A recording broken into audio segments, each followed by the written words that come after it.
In a small village there was a young man named Arslan. In einem kleinen Dorf lebte ein junger Mann namens Arslan.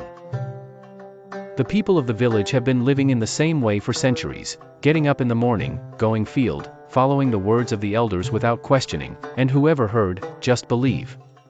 Die Dorfbewohner lebten seit Jahrhunderten auf die gleiche Weise, morgens aufstehen, aufs Feld gehen, den Worten der Ältesten folgen, ohne zu hinterfragen, und wer hörte, glaubte einfach.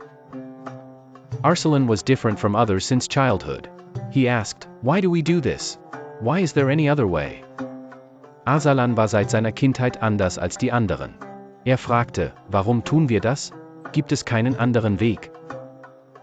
People laughed at him, screaming, "Don't try to become more wise, otherwise people will have to listen."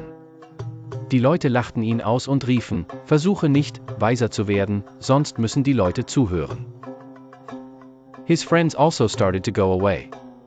Seine Freunde begannen ebenfalls, sich von ihm abzuwenden. But Arslan was convinced that it was necessary to think for truth and improvement. Aber Arslan war überzeugt, dass es notwendig war, für die Wahrheit und Verbesserung zu denken. One day there was severe water shortage in the village.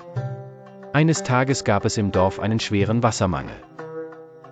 All the same old wells began to dig, which had dried up years ago. Alle begannen, die alten Brunnen zu graben, die seit Jahren ausgetrocknet waren.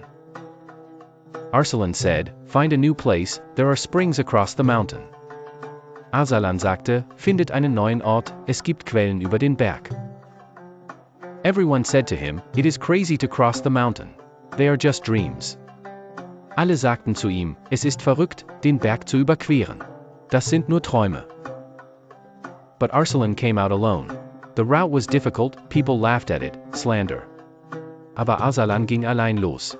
Der Weg war schwierig, die Leute lachten über ihn und verleumdeten ihn. Finally, he found that fountain. Schließlich fand er diese Quelle.